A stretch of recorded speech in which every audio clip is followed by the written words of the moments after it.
없나이다. 아멘. 감사합니다. 오늘 하나님께서 우리에게 주시는 말씀은 사도행전 13장 32절에서 41절까지 말씀입니다. 사도행전 13장 32절에서 41절까지 말씀입니다. 우리 함께 아이월십 150면 보면서 함께 봉독하겠습니다. 이것은 하나님의 말씀입니다.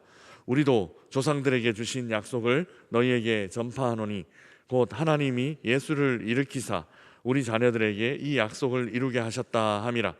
시편 둘째 편에 기록한 바와 같이 너는 내 아들이라 오늘 너를 낳았다 하셨고, 또 하나님께서 죽은 자 가운데서 그를 일으키사 다시 썩음을 당하지 않게 하실 것을 가르쳐 이르시되 내가 다윗의 거룩하고 미쁜 은사를 너희에게 주리라 하셨으며, 또 다른 시편에 일렀으되 주의 거룩한 자로 썩음을 당하지 않게 하시리라 하셨느니라.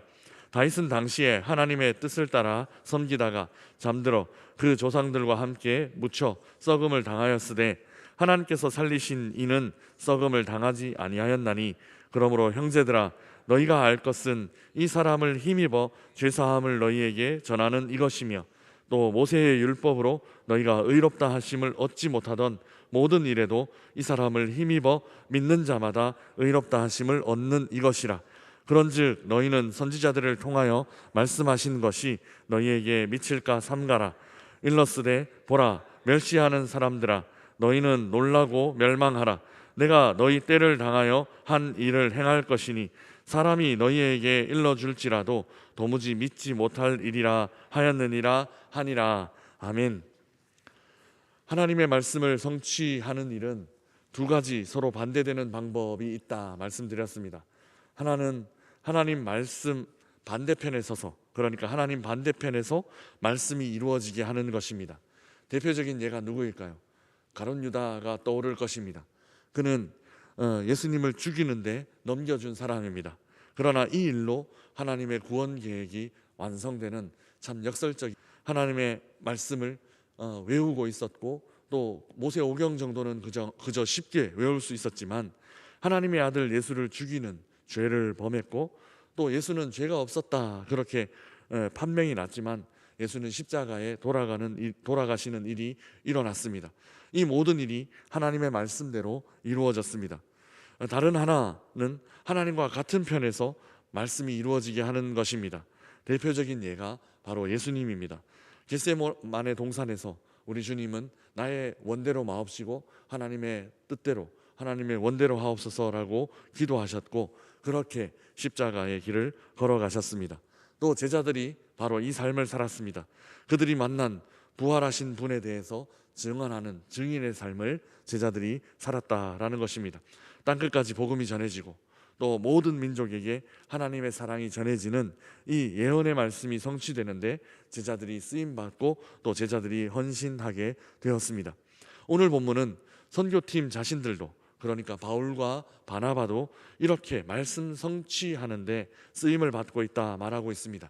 우리 32절 말씀 함께 읽어보겠습니다. 32절입니다. 우리도 조상들에게 주신 약속을 너희에게 전파하노니. 아멘. 예수님의 부활을 직접 목격한 제자들처럼 나중에 예수님을 믿게 된 이 선교팀도 하나님께서 주신 약속, 그 구약 성경에 나와 있는 구원의 약속을 전하고 있다라고 말하고 있습니다. 구약 성경에 나타난 구원의 약속이 무엇일까요? 그것이 바로 죄사함을 받을 수 있는 유일한 길, 예수 그리스도입니다. 구약 성경은 일관되게 예수 그리스도를 전하고 있습니다. 이어서 바울은 예수님에 대해서 구약 성경을 인용하면서 설명합니다. 33절에서 37절에 이르기까지 바울은 예수님의 부활은 허구이거나 그저 즉흥적으로 우연히 일어난 그런 일이 아니라 구약 성경 여러 곳에서 이미 예언된 일이다라고 그렇게 말하고 있습니다. 우리 33절 34절 말씀 우리 함께 읽어보겠습니다. 같이 읽겠습니다. 곧 하나님이 예수를 일으키사 우리 자녀들에게 이 약속을 이루게 하셨다 함이라. 시편 둘째 편에 기록한 바와 같이 너는 내 아들이라 오늘 너를 낳았다 하셨고, 또 하나님께서 죽은 자 가운데서 그를 일으키사 다시 썩음을 당하지 않게 하실 것을 가르쳐 이르시되 내가 다윗의 거룩하고 미쁜 은사를 너희에게 주시 하셨 주시옵으며 아멘. 33절에 예수를 일으키신 일, 예수님의 부활을 바울은 약속을 이룬 일로 해석하고 있습니다.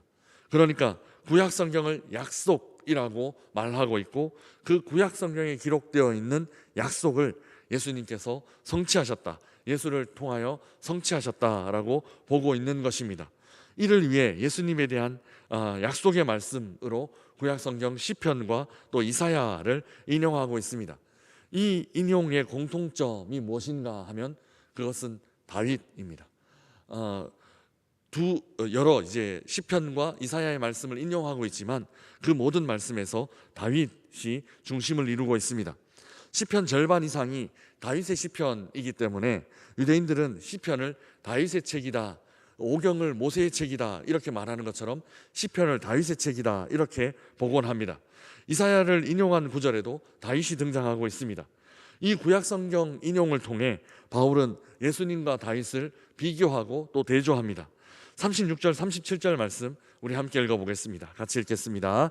다윗은 당시에 하나님의 뜻을 따라 섬기다가 잠들어 그 조상들과 함께 묻혀 썩음을 당하였으되 하나님께서 살리신 이는 썩음을 당하지 아니하였나니 아멘. 다윗은 썩음을 당했고 하나님께서 살리신 이는 썩음을 당하지 아니하였다, 예수님은 썩음을 당하지 아니하였다라고 그렇게 비교하고 대조하고 있다라는 것이죠. 다윗도 하나님의 뜻을 따라 섬기며 살았습니다. 그러나 다윗은 잠들었고 묻혀 그의 몸은 이미 썩어 없어졌을 것입니다. 이 부분에서 다윗과 예수님의 차이가 납니다. 다윗은 썩음을 당했지만 예수님은 썩음을 당하지 않았습니다. 왜냐하면 예수님은 하나님께서 다시 살리셨기 때문입니다. 또 이제 중요한데요, 왜냐하면 다윗은 약속의 시대의 사람이었고, 그러니까 구약 시대의 구약 성경에 기록된 그 약속의 시대의 사람이었고, 예수님은 그 약속의 성취를 이루신 분이다라는 차이가 있습니다. 그러니까 약속의 시대를 살았던 다윗은 썩음을 당했고, 이제 약속이 성취된 썩지 아니할 것에 대한 약속이 성취된 예수님은 썩음을 당하지 않았다라는 그런 의미입니다. 이 썩음과 썩지 않음의 차이를 통해서 언약과 성취에 대해서 설명하고 있고, 이제 바울은 복음의 핵심으로 넘어가고 있습니다. 오늘 본문 38절 말씀입니다. 38절 우리 함께 읽어보겠습니다.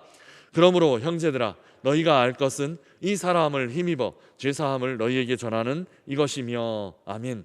바울은 비시디아 안디옥에서의 긴 연설을 마무리하면서 이렇게 마무리하고 있습니다. 그 구약 성경 긴 걸 설명하고 그리고 예수님의 일생에 대해서 설명하고 난 이후에 바울은 한마디로 이렇게 자기의 연설을 마무리하고 있습니다. 그것은 바로 죄사함의 복음입니다. 바로 이 썩음을 당하지 않으신 예수님, 즉 다시 살아나신 예수님을 통해 죄사함을 받을 수 있다. 우리 모두가, 온 인류가 죄사함을 받을 수 있다라고 선포하고 있습니다. 다시 말해 구약 성경에 약속된 그 언약의 성취, 썩지 않을 수 있는, 다시 살아날 수 있는 그 언약의 성취를 바로 이 예수님을 통해서 경험할 수 있다라는 것입니다. 이 썩음과 썩지 않음에 대한 대조는 율법과 믿음으로 연결됩니다. 바울 신학의 핵심이라고 볼 수 있습니다. 우리 39절 말씀 우리 함께 읽어보겠습니다. 39절입니다. 또 모세의 율법으로 너희가 의롭다 하심을 얻지 못하던 모든 일에도 이 사람을 힘입어 믿는 자마다 의롭다 하심을 얻는 것이라. 아멘. 율법으로는 의롭다 하심을 얻을 수 없다, 바울은 단호하게 말합니다. 예수 그리스도를 통하여 믿는 자마다 의롭다 하심을 얻는다라고 바울은 그 긴 연설의 마무리를 이렇게 강조함으로 마무리하고 있습니다. 이는 바울 신학의 핵심 중에 핵심입니다. 믿음으로 얻는 구원, 이신칭의, 이신득의가 바로 이 교리이기 때문입니다. 문제는 지금 이 연설을 하고 있는 장소가 회당이다라는 것이죠. 자칫 바울의 말은 율법에 대한 거부 혹은 율법에 대한 비하로 비칠 수 있습니다. 그래서 회당에 있던 유대인들이 반발할 수도 있었다라는 것입니다. 율법의 무능력, 율법의 불가능을 얘기했기 때문입니다. 그러나 이 말은 틀린 말이 아닙니다. 율법은 절대로 사람을 의롭게 할 수 없습니다. 율법은 사람이 이 율법 다 지킬 수 없어, 율법 한번 지키려고 살아봐봐, 너희들 다 지킬 수 있어? 다 지킬 수 없어, 이걸 깨닫게 하는 게 바로 율법입니다. 그래서 율법으로는 안 되는구나, 하나님의 은혜로만 가능하구나 라는 것을 깨닫게 하는 것이 바로 율법이다라는 것입니다. 율법은 사람이 율법을 다 지킬 수 없다라는 것을 알려주는 몽학선생 같은 것입니다. 그래서 율법은 그저 사람의 무기력을 지각하게 하는 도구이고, 은혜의 필요성을 생각할 수밖에 없도록, 은혜가 필요하구나라는 것을 깨달을 수밖에 없도록 만드는 수단이 바로 율법이라는 것입니다. 사실 이 율법에 대해서 가장 정통한 사람이 누구였을까요? 바로 바울입니다. 지금 연설하고 있는 바울이 가장 이 율법에 대해서 정통한 사람입니다. 바울은 바리새파 사람입니다. 자기 자신을 소개할 때 나는 바리새파 중에서, 바리새인 중에 바리새인이다, 이렇게 설명하고 있고, 또 다른 곳에서 자신을 설명하면서 심지어 나는 율법으로는 흠이 없는 사람이다 라고 그렇게 자신을 소개하고 있었습니다. 그렇다면 율법으로 흠이 없는 삶, 율법으로는 흠이 없다라는 이 말은 무슨 말일까요? 어떤 의미일까요? 율법으로 구원을 완성했다라는 말일까요? 흠 없는 구원을 완성했다, 이런 말일까요? 아닐 것입니다. 이 율법으로 흠이 없다라는 말은 율법 자체가 아니라 그 율법을 지키기 위한 세부적인 전통들을 의미합니다. 예를 들어 안식일을 거룩하게 지키라 라는 율법을 지키기 위해서 사람들은 그저 안식일 거룩하게 지키면 되겠구나 라고 생각하지 않습니다. 어떻게 하는 것이 안식일을 거룩하게 지키는 거야? 고민하기 시작한 거죠. 예를 들어서 몇 미터를 걸어가면 일일이어서 안식일을 범하는 거다. 또 어떤 기구의 상황을 변화시키면 안식일을 범하는 거다. 이전에 수요 예배에서 설교하면서 제가 유대인들은 우산을 펴면 안 된다 그랬습니다. 상태를 변화시키는 거기 때문에. 그래서 내일 만약에 비가 올 거다, 내일 안식일인데 비가 올 거다 하면 어떻게 한다고요? 우산을 펴둔 채로 잠을 잡니다. 그게 유대인들이 안식일을 범하지 않기 위해서 애썼던 방식입니다. 이런 세부적인 실천 사항을 만들었습니다. 몇 미터 걸어가면 안 되는지, 어떤 상황을 변화시키면 안 되는지, 불을 켜면 안식일입니다. 안식일을 범한 겁니다. 그래서 켜져 있는 불을 그대로 쓰는 것은 또 괜찮답니다. 뭐 그렇답니다. 예. 하나님께서 지정해 주신 것이 아니라 이런 것은 사람들이 정한 것입니다. 일방적으로 내가 안식일을 지키기 위해서, 안식일을 범하지 않기 위해서 이런 것들을 정해놓고 세부적인 규범으로 정해놓고 지켜왔다라는 것이죠. 바울이 율법으로 흠이 없었다라는 말은 율법 자체를 내가 완전히 내 것으로 만들었다, 이런 게 아닙니다. 이런 세부적인 규정을 지켰다라는 것입니다. 그 세부적인 규정을 지키는 일이 그렇다면 꼭 율법을 지키는 일이 될 수 있을까요? 세부적인 규정을 지켰습니다. 몇 미터 걸어가지 않았습니다. 내가 불을 켜지 않았습니다. 뭐 핸드폰 같은 경우에는 요즘 율법은 이걸 스위치를 켜서 핸드폰을 켜면 안 된답니다. 켜져 있는 전화는 계속 할 수 있는데 켜서 뭐 스위치를 누르면 안 된답니다. 뭐 이런 거 안 했습니다. 그러면 안식일 잘 지킨 걸까요? 안식일에 어떤 일을 하지 않았다라고 해서 그 안식일이 거룩해지는 것일까요? 그렇지 않을 것입니다. 일은 하지 않았지만 하나님을 전심으로 섬기지 않았을 수 있기 때문입니다. 무언가 세부적인 항목은 내가 지켰지만 하나님이 향한 마음은 비어 있을 수 있다는 것입니다. 주일날 예배당에 나와서 나는 예배를 드렸지만 하나님을 향한 마음, 그 열정, 그 온전한 믿음, 하나님만을 바라보겠습니다 하는 그런 순전한 마음, 이 마음은 없을 수도 있다라는 것입니다. 그러니까 율법을 지켰다라는 것이 그런 것까지 적용된다면 이 율법에 대해서 나는 온전히 지켰어 라고 말하는 사람은 아무도 없을 것입니다. 어쨌든 놀랍게도 이 율법에 완전히 심취해 있던 한 사람이 율법의 불가능성, 율법의 무능력성을 증언하고 있습니다. 이 불가능을 하나님께서 가능으로 바꿔주십니다. 예수 그리스도를 믿는 믿음으로 의롭다 하심을 얻을 수 있는 길이 생겨나게 되었기 때문입니다. 오직 믿음으로 구원받을 수 있습니다. 믿음은 사람의 공로가 아닙니다. 믿음은 하나님께서 하신 일에 대한 수용, 하나님께서 하신 일에 대한 온전히 모두 다 이루어주신 100% 전적으로 이루어지신 일에 대한 받아들임이기 때문입니다. 사랑하는 명선의 가족 여러분, 우리 주님께서 언약을 성취로 바꿔주셨습니다. 약속이 우리의 시대에 현실이 되게 하셨다라는 것입니다. 사람의 일이 아니라 하나님께서 하신 일을 생각하는 오늘 하루가 되시기를 주님의 이름으로 축복합니다.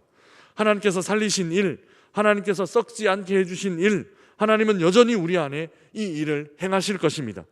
우리 각자를 살리시기를 원하시고 또 우리 가정을 살리시기를 원하십니다. 또 우리 일터를 썩지 않게 하기를 원하시고 또 우리 자녀들이 하나님의 말씀으로 회복되고 살아나기를 원하십니다. 우리보다 우리 주님은 이 일을 더 원하십니다. 우리보다 더 우리를 살리시기를 원하시는 하나님 앞에서 살아나고 또 살려내는 삶을 사는 오늘 하루가 되시기를 주님의 이름으로 축복합니다. 우리 주신 말씀 생각하며 함께 찬양하겠습니다. 찬송가 436장 우리 함께 찬양하겠습니다. 436장입니다.